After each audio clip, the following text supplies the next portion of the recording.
Hi అండి, బాగున్నారా? ఎలా ఉన్నారు? ప్రశ్న గట్టోస్ కిచెన్ కి స్వాగతం అండి.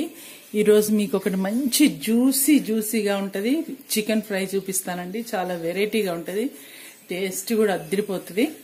హాఫ్ కేజీ కూడా ఒక్కరే తినొచ్చు, అంత బాగుంటది. నేను హాఫ్ కేజీ చికెన్ తీసుకున్నానండి.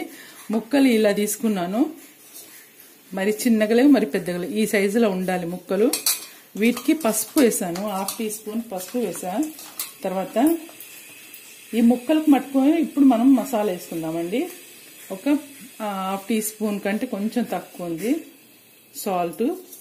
తర్వాత ఒక టీ స్పూను కారం అండి. దీంట్లోకి అల్లం వెల్లుల్లి పేస్ట్ ఒక టీ స్పూన్ వేసుకోండి. తర్వాత కొంచెం ధనియాల పొడి అండి, పావు టీ స్పూన్ ధనియాల పొడి. జీలకర్ర పొడి పావు టీ స్పూన్ వేస్తున్నాను, పావు టీ స్పూన్ కంటే కొంచెం ఎక్కువ ఉంది. ఇవన్నీ కలిపేసుకొని మనం మ్యారినేట్ చేసి పెట్టుకోవాలండి. ఇది మీకు ఎంత టైం ఉంటే అంత పెట్టుకోండి, లేదు అంటే మినిమం హాఫ్ అన్ అవర్ అయినా ఇది నానబెట్టుకోవాలి. ఇంకా మనకి ఎక్కువ టైం ఉందనుకోండి ఇంకా బాగుంటుంది. ఇది ఇలా పెట్టేసుకొని దీన్ని మనం మూత పెట్టేసి హాఫ్ అన్ అవర్ తర్వాత 1 అవర్ తర్వాత కానీ టైంని బట్టి చూసుకుందాము. తర్వాత ఎలా ప్రిపరేషన్ చేయాలో నేను చూపిస్తాను, ఓకేనా? చూడండి, ఒక 10 నిమిషాల తర్వాత నేను ఇది తీసి దీంట్లో కసూరి మేతి వేస్తున్నానండి. ఒక half teaspoon kasuri methi ఇలా తీసుకొని నలిపేస్తే పొడి పొడి అవుతుంది, అది వేసుకోవాలి. చూడండి, దీంట్లో నేను నిమ్మరసం వేస్తున్నాను. ఒక నిమ్మకాయ పిండుకోండి. నేను ఇలా స్టోర్ చేసి పెట్టుకుంటానని చెప్పాను కదండి నిమ్మరసం. మీకు ఇలాంటిది లేకపోతే ఫ్రెష్ నిమ్మకాయ అయినా కానీ ఒక్కటి పిండుకోండి. ఒక టీ స్పూను చికెన్ మసాలా అండి. ఇవన్నీ మళ్ళీ కలిపేసుకొని మళ్ళీ ఒక 10 నిమిషాలు దీన్ని ఇలా మ్యారినేట్ చేసి పెడదాం. ఇప్పటికి ఆల్రెడీ నేను 15 మినిట్స్ అయింది. ఇవి మధ్యలో వేసి మళ్ళీ ఒక 15 మినిట్స్ మనం దీన్ని మూత పెట్టేసి మ్యారినేట్ చేద్దాం. తర్వాత కర్రీ ఎలా చేసుకుందామో చూపిస్తా, ఓకేనా? చూడండి, నేను గిన్నె పెట్టుకొని ఫస్ట్ నూనె వేసుకున్నాను. ఆ నూనె వేడెక్కిన తర్వాత ముక్కలన్నీ ఇలా పరుచుకున్నానండి.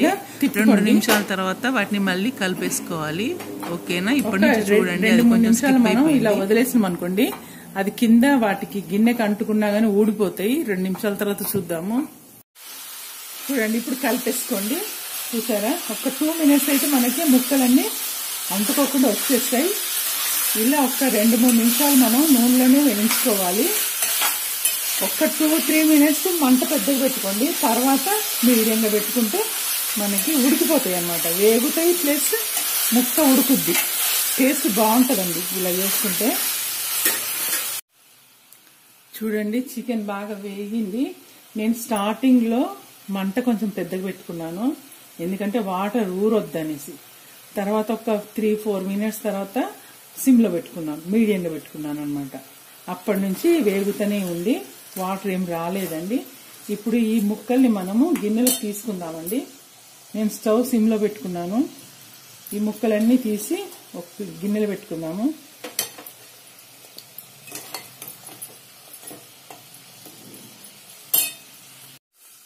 మొత్తం తీసానండి. కొంచెం అంతా మసాలా ఉంది, కొంచెం ఆయిల్ ఉంది. మనం కొంచెం వేసుకుందామండి, ఇంకొక టేబుల్ స్పూన్ వేసుకోండి ఆయిల్. ఇది ఫ్రై కాబట్టి కొంచెం పడుతుందండి. ఇప్పుడు దీంట్లోకి మనం ఉల్లిపాయలు అవన్నీ వేసుకుందాము. చూడండి, ఇప్పుడు ఉల్లిపాయలు వేస్తున్నా. ఒక 2 పెద్ద సన్నగా తరిగానండి, సన్నగా తరిగిన ఉల్లిపాయలు. ఇవి వేగాలి.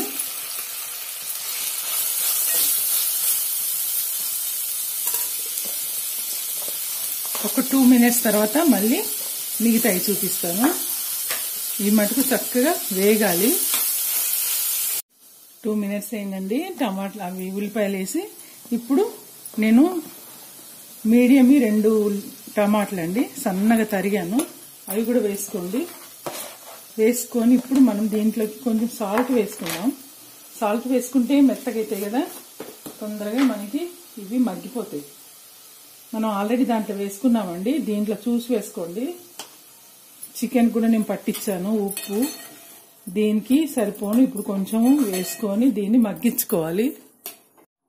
ఒకసారి మూత తీసి దీంట్లోకి అల్లం వెల్లుల్లి పేస్ట్ కూడా వేసుకుందామండి. 1/2 టీ స్పూన్ అల్లం వెల్లుల్లి పేస్ట్ వేసాను. దీన్ని కూడా కలిపేసుకోండి. ఇది కూడా మంచిగా మగ్గిపోతుంది. నేను మీడియంగా పెట్టుకున్నానండి స్టవ్. మీడియం కంటే కూడా చిన్నగా పెట్టాను, ఇవి మెత్తగా అవ్వడానికి అన్నమాట. మళ్ళీ మూత పెడతాను. 2 నిమిషాల తర్వాత చూద్దామండి.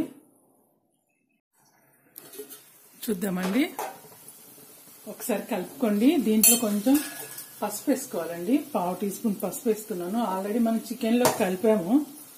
ఇప్పుడు ఈ ఉల్లిపాయలకి టమాటాలకు కూడా ఈ పసుపు మంచి పట్టి రంగు మంచిగా వస్తుంది అనమాట.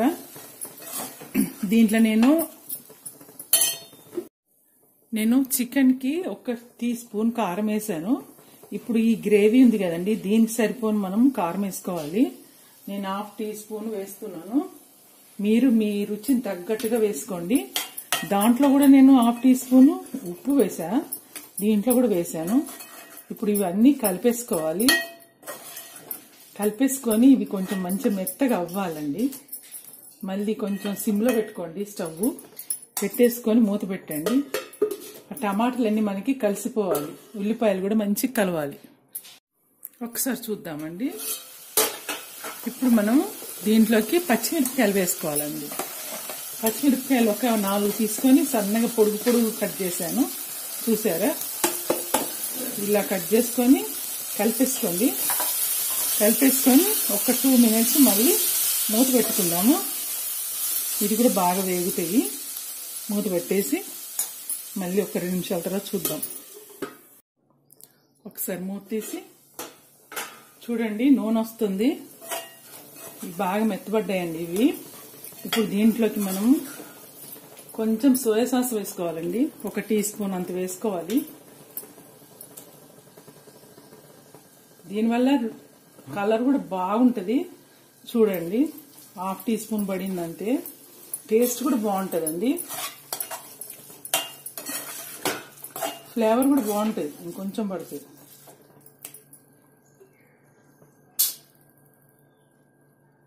చూడండి, 1/2 టీ స్పూన్ కంటే కొంచెం ఎక్కువ పడింది. చాలా థిక్గా ఉంటుంది కదా. ఇప్పుడు టమాటాలు అన్నీ కలిసిపోయాయి చూసారా. ఇప్పుడు మనం వేయించుకున్న ఈ చికెన్ ఇందులో వేసుకోవాలండి. చూడండి, ఇవన్నీ వేసుకొని నెమ్మదిగా ముక్కలు ఇరిగిపోకుండా కలిపేసుకోండి. ఈ మసాలా అంతా దీనికి పట్టాలి. ఇప్పుడు ఉల్లిపాయ, ఈ సోయా సాసు ఇవన్నీ కూడా ఇప్పుడు దీనికి ముక్కలకు పట్టుకొని ఇలా కూడా మళ్ళీ మనం ఒక 10 నిమిషాలు ఉడకాలి. అప్పుడు చాలా టేస్టీ అయిన చికెన్ ఫ్రై రెడీ అవుతుందండి. అసలు మీరు ఎప్పుడైనా చేసుకున్నారో లేదో ఒక్కసారి చేసుకొని చూడండి, చాలా ఇష్టపడతారు. ఇది అందులోకైనా బాగుంటుందండి. సాంబార్ పెట్టుకొని ఇలా చేసుకోవచ్చు, చపాతీలో తినవచ్చు, నాన్లకు తినవచ్చు. ఇది మరీ డ్రై ఉండదు కదా, కొంచెం దీనికి ముక్కకు పట్టుకొని ఉంటుంది కాబట్టి ఉల్లిపాయలు అవన్నీ ఉన్నాయి కదా, దానివల్ల టేస్ట్ బాగుంటుంది. ఇప్పుడు మళ్ళీ నేను సిమ్లో పెట్టేశాను. ఒక 10 నిమిషాలు ఉడికియాలండి దీన్ని. తర్వాత చూద్దాము. మూత తీసానండి నేను. ఒక్కసారి కలుపుదాము, లేకపోతే అడుగంటుద్ది. చూసారండి, మీకు ఎక్కడైనా ఏమన్నా కనపడుతున్నాయా? ఉల్లిపాయలు, టమాటాలు అంత ముక్కకు పట్టుకొని ఉందండి. భలే టేస్టీగా అయింది. మంచి గుమగుమలాడుతుందండి. Variety chicken, spicy. ఎవరైనా ఇష్టపడే వాళ్ళైతే ఇలా చేసుకోండి, చాలా లైక్ చేస్తారు. జ్యూసీగా ఉంటుంది, టేస్టీగా ఉంటుంది. చికెన్ ఫ్రై, అదిరిపోయే చికెన్ ఫ్రై అండి. ఇంకా అయిపోయింది, నేను తీసేస్తున్నాను అంతే. ఉడికిపోయిందండి, ముక్క కూడా చాలా బాగా ఉడికింది. నేను తీసి సర్వింగ్ బౌల్లోకి వేస్తాను. ఓకేనా? నేను సర్వింగ్ ప్లేట్లోకి మార్చానండి. అసలు చూడండి ఎంత టెంప్టింగ్గా ఉంది కదా. లుక్ చూస్తే అంతా కూడా మొత్తం ఒక్కరే తినొచ్చండి. 1/2 కేజీ ఒక్కరు తింటారని నేను గ్యారంటీగా చెప్తాను. అంత టేస్టీగా అయిందండి. సూపర్. పెద్ద పని కూడా ఏం లేదు, తొందరనే అవుతుంది. నానబెట్టుకుంటే 1/2 గంటలో అయిపోతుందండి. ఒకసారి ఇలా చేసుకొని చూడండి, మీరు చాలా నచ్చుద్ది మీకు. మీరు చేసుకొని తిన్నాకనే నాకు కామెంట్ చేయండి. ఓకేనండి? మరి ఎంత ఈజీగా చేసినా నేను చూపించాను కదా, మరి మీ గురించే ఇంత శ్రమపడి నేను చూపించాను. మరి నాకు లైక్లు కొట్టండి, మా రెసిపీలకు సబ్స్క్రైబ్ చేసుకోండి మా ఛానల్ని. ఇంకా మంచి మంచి వంటలు చూపిస్తాను, మీ ఫ్రెండ్స్ వాళ్ళందరికీ షేర్ చేయండి. ఓకే అండి. కొత్త వాళ్ళు ఎవరైనా చూస్తే తప్పకుండా సబ్స్క్రైబ్ చేసుకోండి, షేర్ చేయండి, లైక్ కొట్టండి. మీరు ఎక్కడి నుంచి చూస్తున్నారో మీ ఏరియా పేరు కూడా రాయండి. ఓకే అండి. మరి థ్యాంక్ యూ. ఇంత మీ వాల్యుబుల్ టైం నాకు ఇచ్చినందుకు చాలా చాలా థ్యాంక్ యూ అండి. ఇంకో వంటలో కలుస్తాను. అంతవరకు బాయ్.